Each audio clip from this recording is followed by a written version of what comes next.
Vamos, iglesia.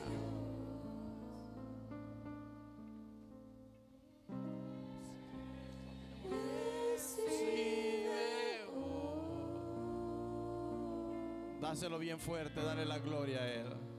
Toda la gloria, la honra y honor. Una vez más, una vez más. Hijo de Dios, recibe.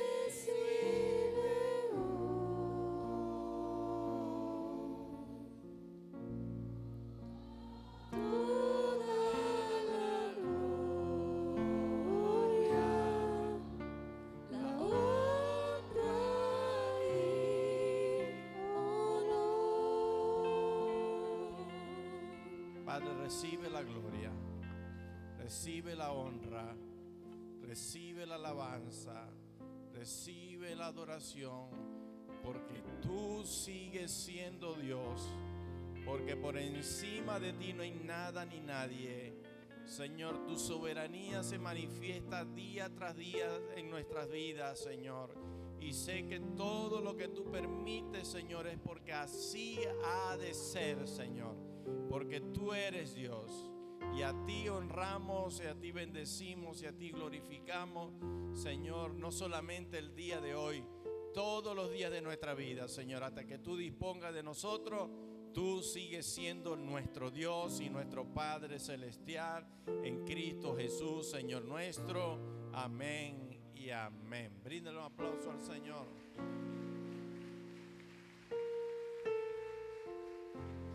Puede sentarse. Pueden salir los niños al salón con su respectiva maestra. Y le damos parte al anciano Néstor Marrero. Tiene la responsabilidad de hablarnos a través de la Biblia y que hoy podamos tener nuestros sentidos abiertos para poder aprender y comprender lo que el Señor quiere decir.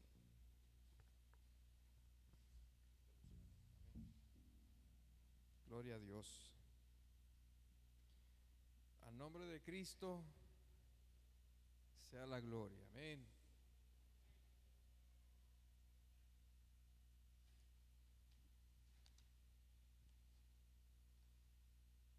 Oremos nuevamente.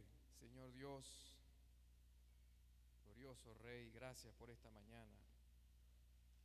Gracias por tu misericordia, por tu amor y por tu bondad, Dios. Te honramos y te glorificamos. Te pedimos que en esta mañana hables a nuestros corazones a través de tu santa palabra, Dios, que es buena, que nos consuela, que nos ayuda, que nos guía, Señor, en este camino mientras vamos a ti, en el nombre de Jesús. Que no sean palabras de hombres, sino que seas tú hablando a nuestras vidas, porque tu palabra es viva y es más cortante que toda espada de doble filo, Señor. En el nombre de Cristo Jesús. Amén. Gloria a Dios. Busquemos en nuestras Biblias Primera de Tesalonicenses 4:13.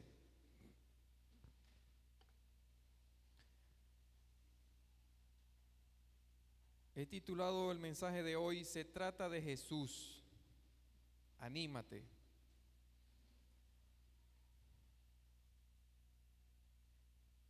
No acostumbro a hacer eso, pero para que se despierte, dele así con el codo al que está al lado y dígale, se trata de Jesús, anímate.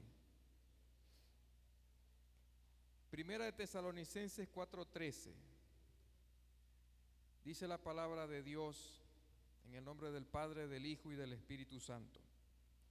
Tampoco queremos, hermanos, que ignoréis acerca de los que duermen, para que no os entristezcáis como los que no tienen esperanza. Porque si creemos que Jesús murió y resucitó, así también traerá Dios con Jesús a los que durmieron en él. Por lo cual os decimos esto en palabra del Señor, que nosotros que vivimos, que habremos quedado hasta la venida del Señor, no precederemos a los que durmieron. Porque el Señor mismo, con voz de mando, con voz de arcángel y con trompeta de Dios, descenderá del cielo, y los muertos en Cristo resucitarán primero. Luego nosotros los que vivimos, los que hayamos quedado, seremos arrebatados juntamente con ellos en las nubes para recibir al Señor en el aire, y así estaremos siempre con el Señor. ¿Con quién estaremos siempre? Decía un hermano y amigo hace tiempo, que él lo escuchó de otra persona, que cuando no tengas nada de qué predicar,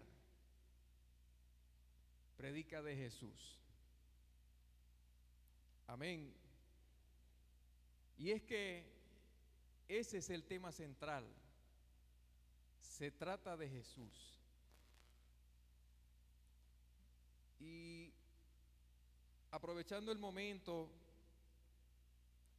de la partida de nuestra hermana Rita, muy amada por nosotros, madre de nuestro pastor Jorge, del anciano Carlos Ferrer y de muchos familiares que están aquí. El primer versículo que se me vino al saber de su partida fue este. Se vino al corazón y a la mente. Y lo usamos siempre para recordar cada vez que un hermano en Cristo parte con el Señor, para recordar cómo nosotros debemos animarnos o alentarnos. Y por eso es propicio que lo usemos. Y el final del primer versículo que leímos, el versículo 13, dice: y no os entristezcáis como los otros que no tienen esperanza. Y buscando la palabra esperanza, porque a veces nosotros podemos usar una palabra pero no sabemos su significado, su definición y su concepto. Dice: confianza o expectativa de que algo deseado ocurra o se cumpla. Implica un sentimiento positivo hacia el futuro, a pesar de las dificultades o incertidumbre. Esa es la esperanza. Ahora sí sabe qué es la esperanza, ¿verdad? Es la confianza, lo repito, o expectativa de que algo deseado ocurra o se cumpla. Implica un sentimiento positivo hacia el futuro a pesar de las dificultades o incertidumbre. Y quiero hacer una comparación para que entremos en el contexto, ya que desafortunadamente a mi esposa y la familia de mi esposa ha perdido el mes pasado, en un periodo de casi un mes, a 3 familiares, entre esos nuestra hermana Rita Elena. Y en uno de esos, yo pude, en 2 asistí, nuestra hermana y de un sobrino, creo que es sobrino de la hermana Nilda, un joven de 18 años que murió súbitamente. Algunos ya sabrán la historia. Y estando en el cementerio, observé a su madre, porque yo siempre que alguien muere, yo no sé por qué, pero me da una profunda meditación en todo lo que es el Señor, la palabra y el ser humano como tal. Y detallando a su mamá daba gritos desgarradores, ¿no?, frente al ataúd de su hijo, de su joven hijo. Pero en un momento ella dijo unas palabras que me sorprendieron y me dejaron pensando. Ella dijo: tengo miedo. No sé si los que estaban ahí se acuerdan. Y llorando, desconsolada, repetía: hijo, tengo miedo. Y muchas personas quizás no lo entendieron, ¿no? Y una tercera vez lo gritó: tengo miedo.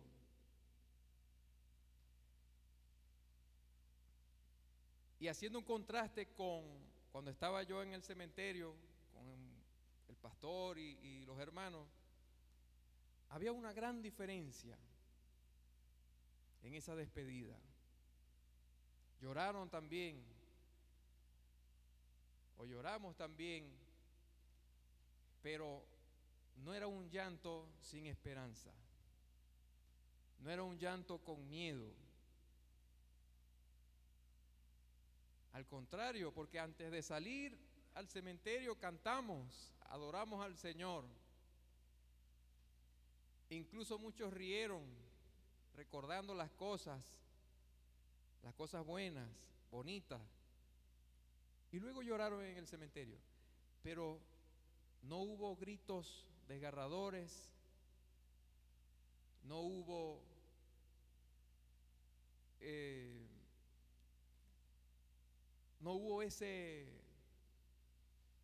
sí había tristeza, pero no había esa desesperanza, vamos a decirlo así. Y fue mucha la diferencia. ¿Y a qué se debe esto? En el duelo, según todos los estudios que se han realizado durante muchos años, en el duelo hay unas fases que se van cumpliendo cuando alguien pierde a un familiar, un ser muy querido, cercano, y se generan unos patrones o reacciones que se repiten. Claro, cada quien lleva su duelo de manera diferente, pero hay unos que se repiten, y entre esos que se repiten, porque están los patrones o reacciones emocionales, cognitivos y físicos. En esas reacciones emocionales está algo que se llama la ansiedad y el miedo. Y dice aquí, la pérdida, es decir, de un familiar, puede generar una gran incertidumbre sobre el futuro. Y cuando leí esto fue que entendí por qué esa madre decía: tengo miedo, frente al ataúd de su hijo. Porque lo vi, no fue que me lo contaron. Dice: una gran incertidumbre sobre el futuro, temor a la soledad o preocupaciones sobre cómo seguir adelante sin el ser querido. Ahí está ese miedo que ella, de tantas cosas que dijo, al final dijo eso: tengo miedo. Porque dice la palabra en el versículo 13: no os entristezcáis como los otros que no tienen esperanza. Y ellos estaban tristes, pero no perdieron la esperanza. Había esperanza, hay esperanza. ¿Y sabe por qué? Porque se trata de Jesús. Porque todo en esta vida, en este universo, en esta tierra, en toda la creación, en las cosas que vemos y las que no vemos, pero sabemos que existen, todo se trata de Jesús. Y dice Colosenses capítulo 1, versículo 27, si quiere lo busca conmigo. Colosenses 1, 27.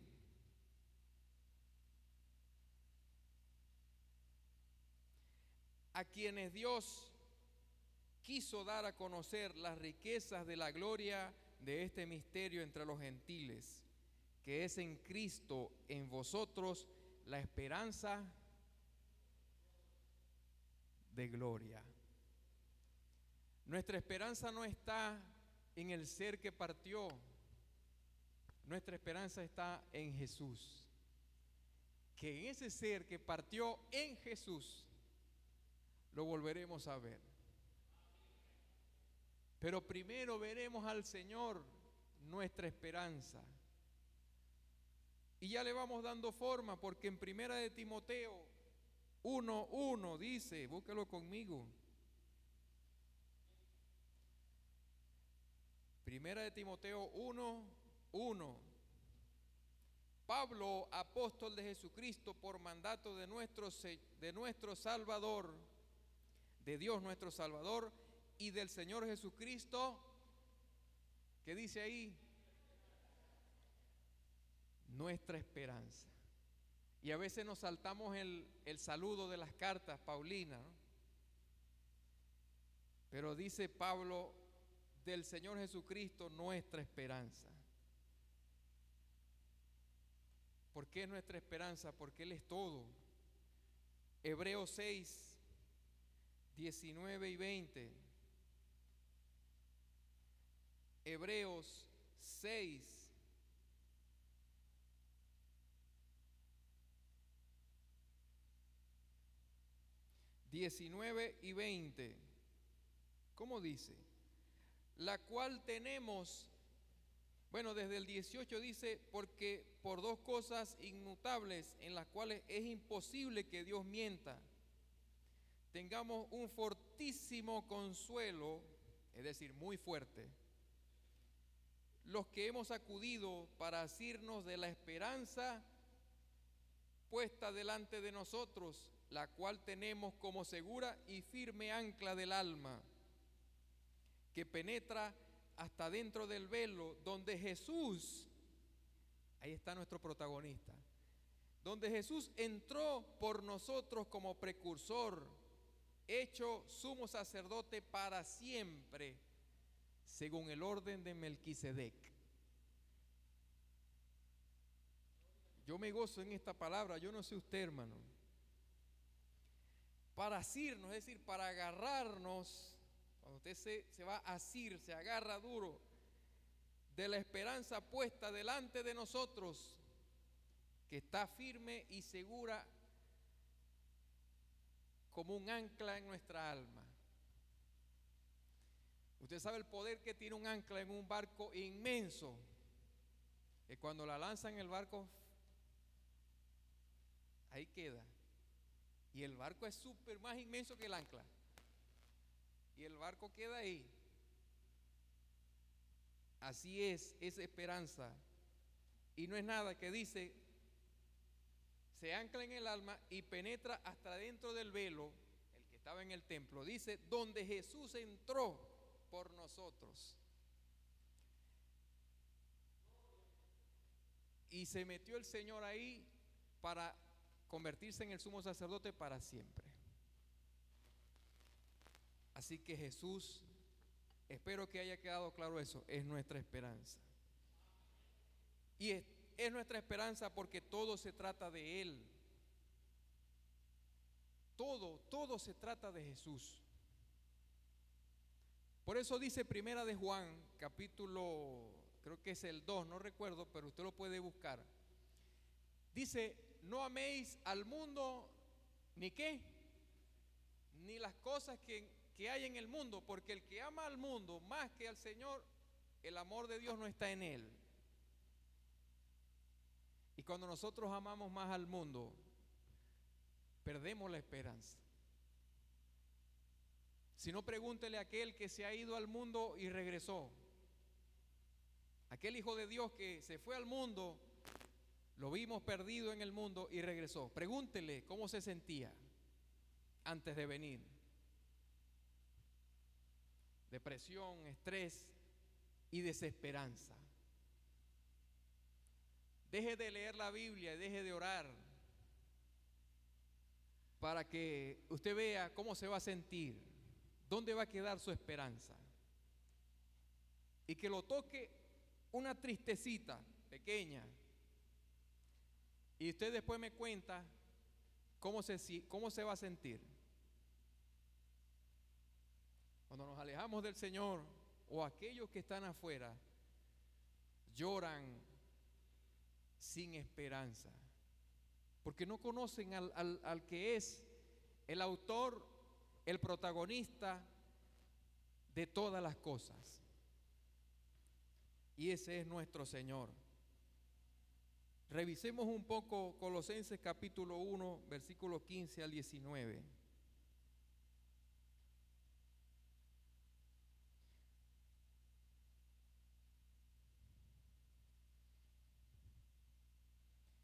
Y mire quién es el Señor. Mire el centro de toda la palabra de los 66 libros, 33 en el Antiguo y 27 en el Nuevo Testamento, escritos durante un largo periodo de años en el que los hombres que lo escribieron, muchos de ellos no se conocieron nunca, pero que lleva una secuencia increíblemente lógica en la historia, inspirado por Dios. Maravíllese conmigo cuando dice: Él es la imagen del Dios invisible, el primogénito de toda la creación.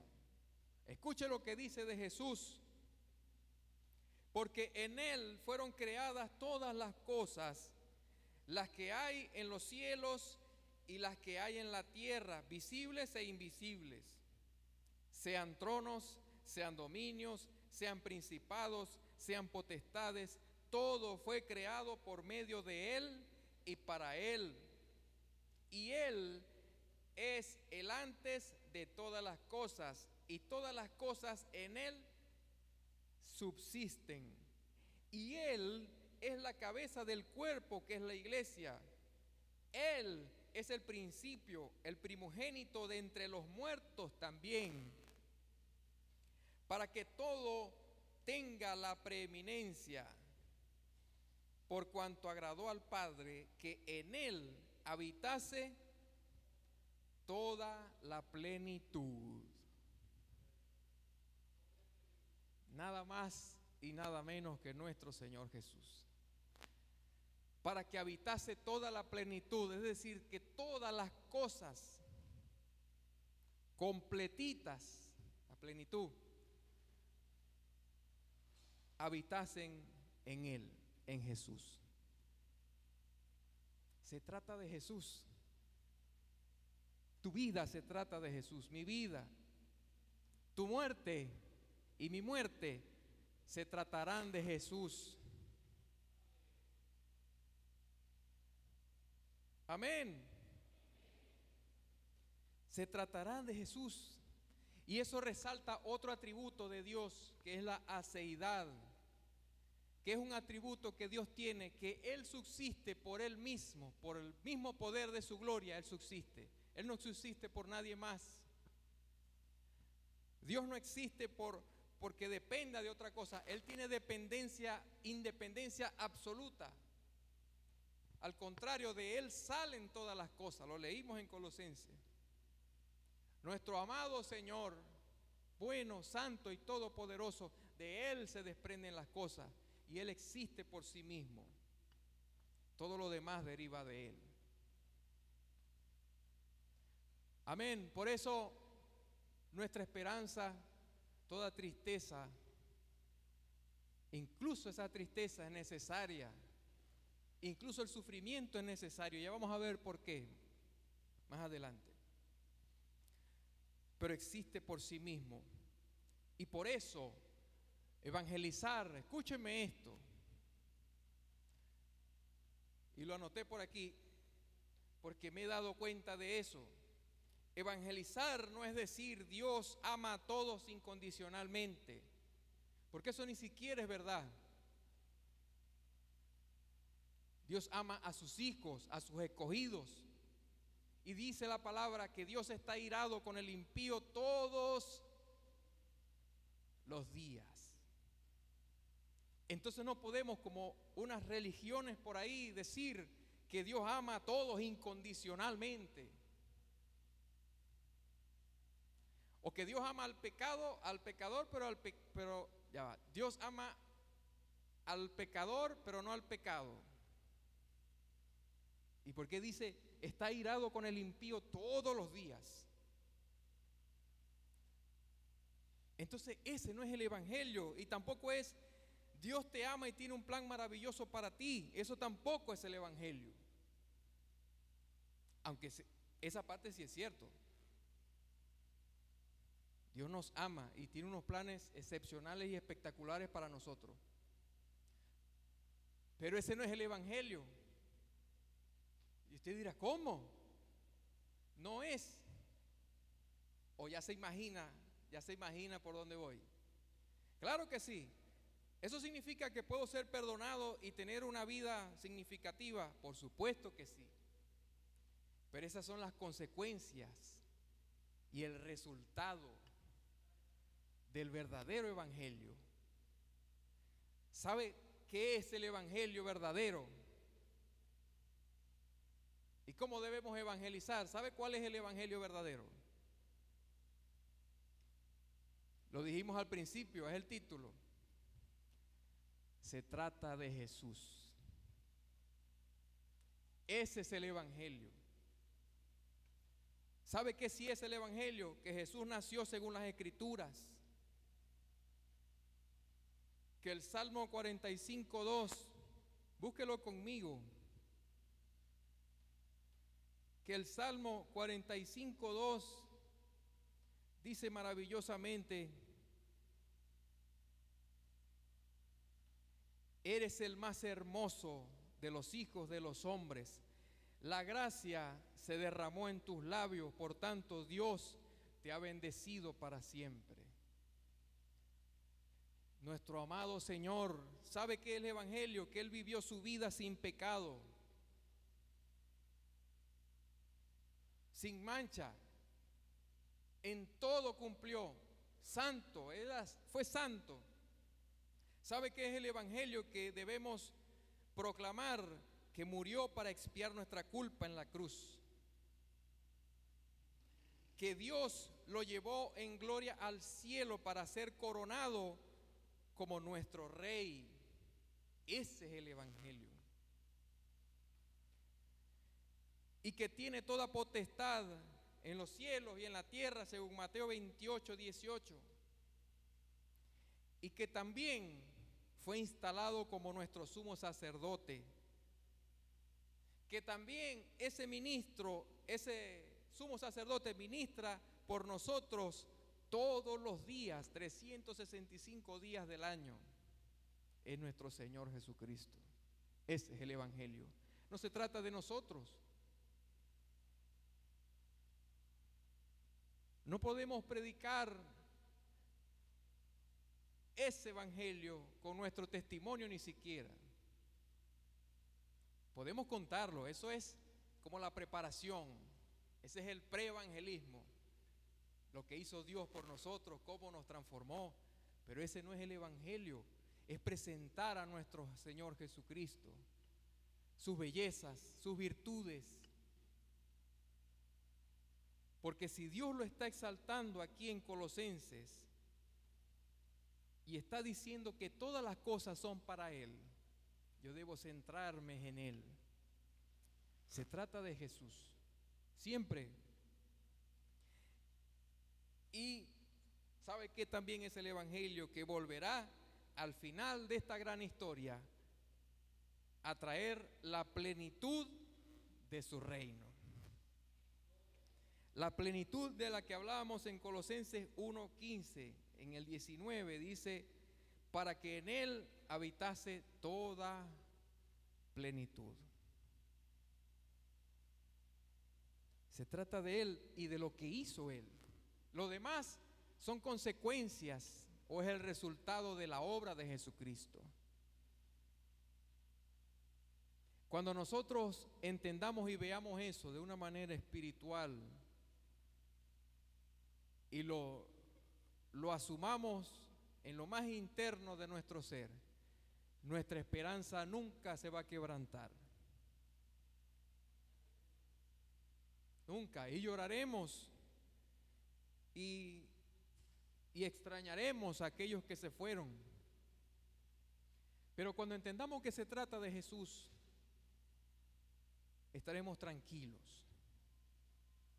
Yo recuerdo cuando mi mamá estaba ya en una condición crítica, grave también, muchas personas se me acercaron a decirme: tu mamá se va a levantar de ahí, varón y tal, y no sé qué, etcétera, etcétera. Y yo los miraba y no podía decir nada. Lo único que decía, recuerdo, creo que gracias. Pero había llegado un punto antes de eso en que ya el Señor me había mostrado, no como muchos piensan, que me lo mostró así en una película, no. Es algo que no se puede explicar, es en el espíritu. Ustedes me entienden, de que ella iba a partir con el Señor. Y a veces nos dejamos llevar por las emociones y damos falsas esperanzas a las demás personas. No, pero Dios la va a levantar de ahí, ya vas a ver y tal. Pero no era así. Dios no había determinado eso. Y ya yo lo sabía. Y cuando partió lloré, obviamente, mucho. Así como mi hermano pastor, sus hermanos, claro que lloramos. Pero mi llanto no era sin esperanza.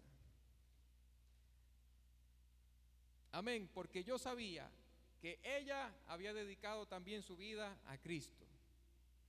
Y muchas personas vinieron a Cristo por ella. Pero no se trataba de ella. ¿De quién se trataba? Gloria a Dios. Incluso en el sufrimiento, es necesario. Incluso en la maldad que tanto pulula en la humanidad, es necesaria y lleva todo a la gloria de Dios. Lo decía el hermano Alejandro Peluso. Él dice que si no conociéramos o si no hubiera llegado la maldad y el pecado, no hubiéramos conocido su gracia. ¿O no? Dice que el sufrir es un mal necesario y que apunta también a su gloria. El sufrimiento no es algo que el diablo inventó y entonces Dios está luchando ahí con él a ver cómo hace. No. Incluso el sufrimiento nos lleva y apunta a la gloria de Dios. Y decía él, Peluso, que el tema de adoración en el cielo es el cordero inmolado. Y si no hubiera sido inmolado, no hubiera gloria. Entonces era necesario. Es necesario que lloren, pastor, mi suegro Carlos, que lloren todos los familiares. Es necesario. Nos entristecemos, pero recordamos que se trata de nuestro Señor. El cordero inmolado. ¿Qué dicen los santos en el cielo? El cordero inmolado. ¿Y sabe qué significa inmolado, verdad? ¿Sabe todo lo que pasó Jesucristo? Se escucha bonito la gloria de nuestro Dios y Dios lo llevó a su gloria. Dice que ascendió a los cielos, pero lo que tuvo que pasar antes, si lo hubiéramos lo vimos en película, pero si lo hubiéramos visto por un huequito, el evento real del sacrificio de nuestro Señor, lo trataron como una cosa común y corriente y sin ningún valor. Sin ningún valor. Fue inmolado, sufrimiento. Y ya él lo sabía. En su condición de 100% hombre y 100% Dios, ya Jesucristo lo sabía. Y y llegó a decirle incluso al Padre: si en tu sabiduría infinita, en tu gran sapiencia, encuentras alguna forma de que yo no pase por eso, entonces vámonos por esa opción. Pero dijo: si no hay, hágase tu voluntad. Y así fue. Como dije yo con mi mamá: Señor, si es tu voluntad, sánala. Si no, a tu voluntad. Como lo dijo también mi hermano Carlos y mi hermano Pastor. También lo dijeron, ¿verdad? Yo sé que lo dijeron. Si es tu voluntad, sánala. Si tú quieres, pero si no, que se haga tu voluntad. Y así fue. Y el sufrimiento apunta a la gloria de Dios. Y si nosotros no morimos algún día en este cuerpo, ¿cómo vamos a ver a nuestro Señor? ¿Cómo vamos a tener cuerpos glorificados? ¿Y cómo se va a cumplir nuestra redención? Es necesario. Y cuando tenemos esa esperanza, perdemos el miedo. Perdemos el miedo. Perdemos el miedo a la muerte, a las catástrofes, a las enfermedades.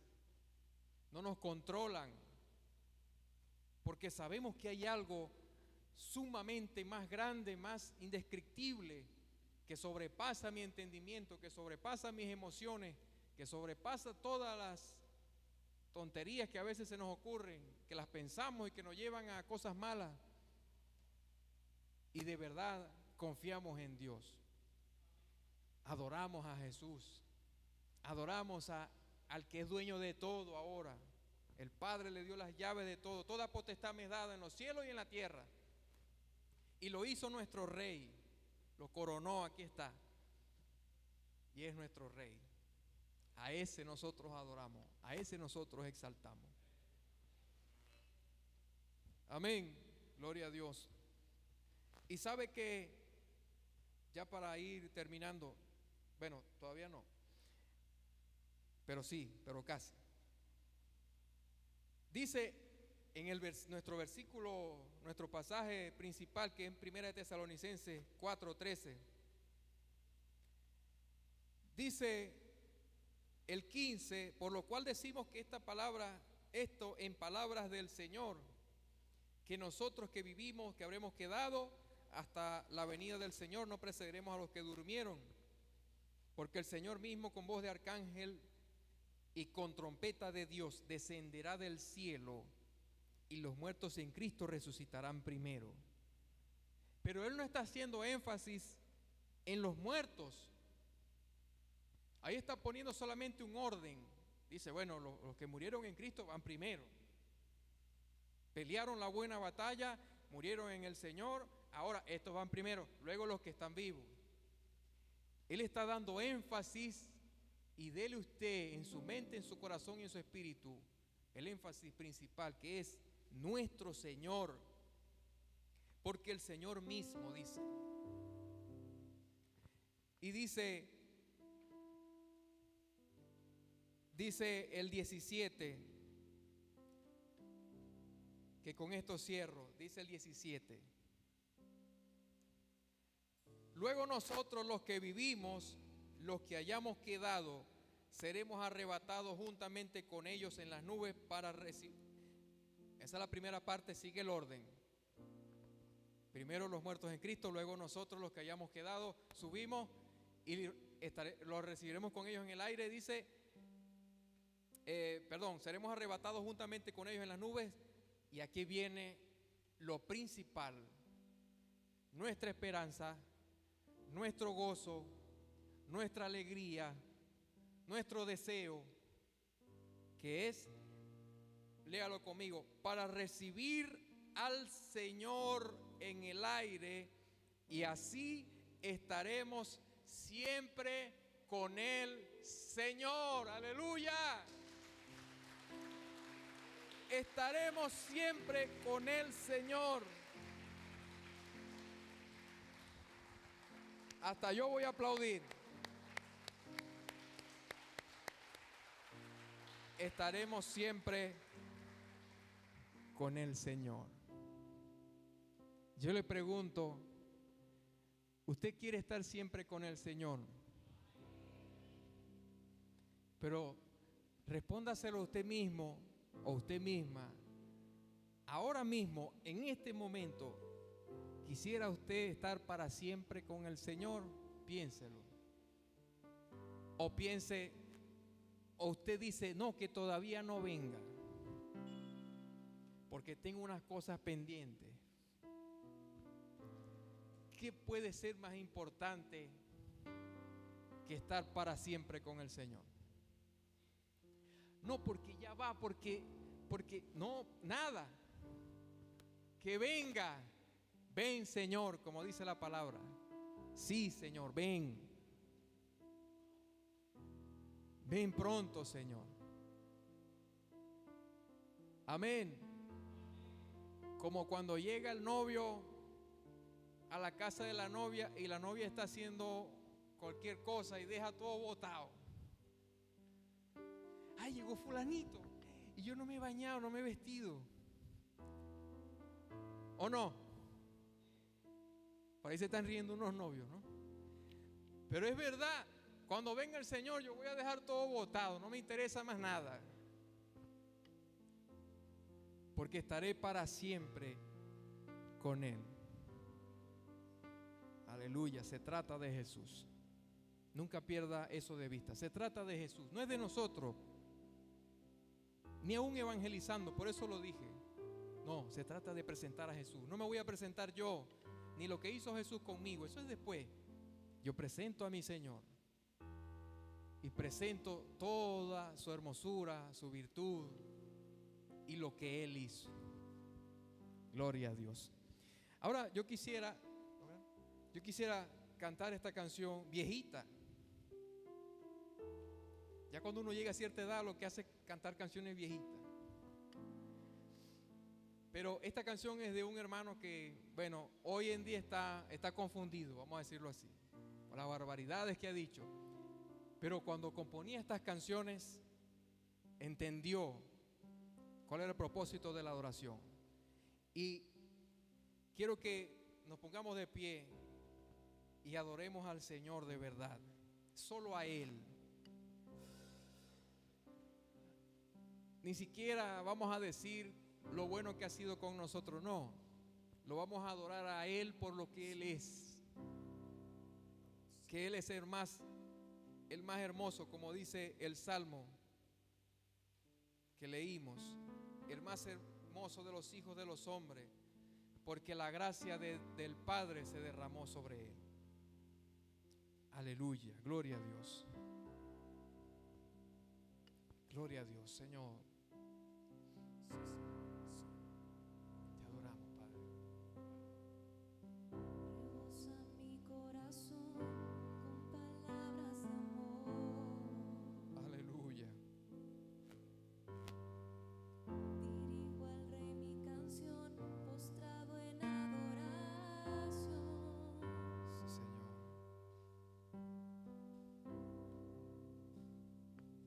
Mi boca quiere expresar lo que hay en mi corazón. Adórale. No hay palabras, Jesús, para expresar mi atracción sobre ti. Escucha. La gracia se derramó sobre ti,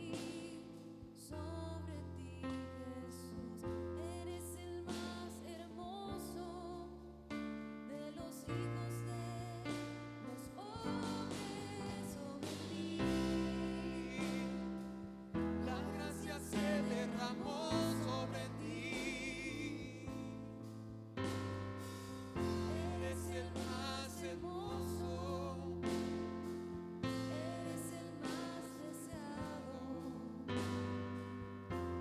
porque sobre ti la gracia se derramó.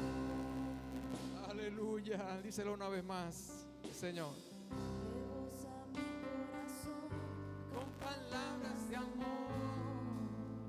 Sí, Señor, te exaltamos. Dirijo al Rey mi canción, postrado en adoración. Solo tú, Señor, solo tú, Padre. Mi boca quiere expresar lo que hay en mi corazón. Solo adorarte quiero, Dios. Y no hay palabras, Jesús, para expresar mi atracción. Oh, Padre,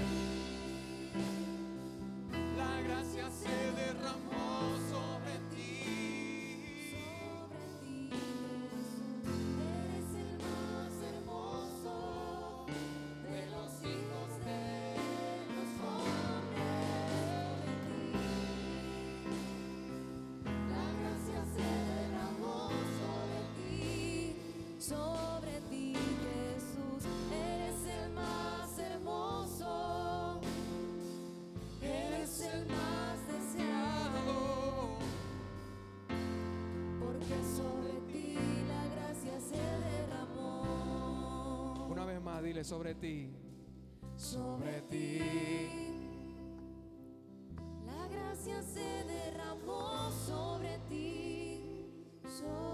ti, Jesús, eres el más hermoso de los hijos de los hombres. No hay nadie como tú, Sobre Señor, ti, nadie.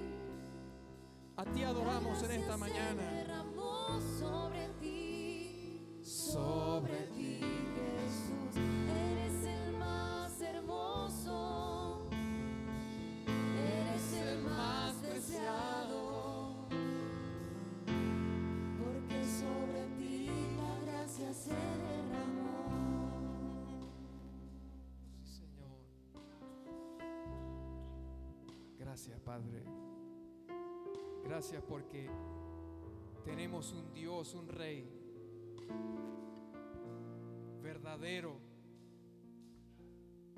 que existe sobre sí mismo, por sí mismo. Padre, gracias por esa esperanza tan hermosa que nos das, tan grande.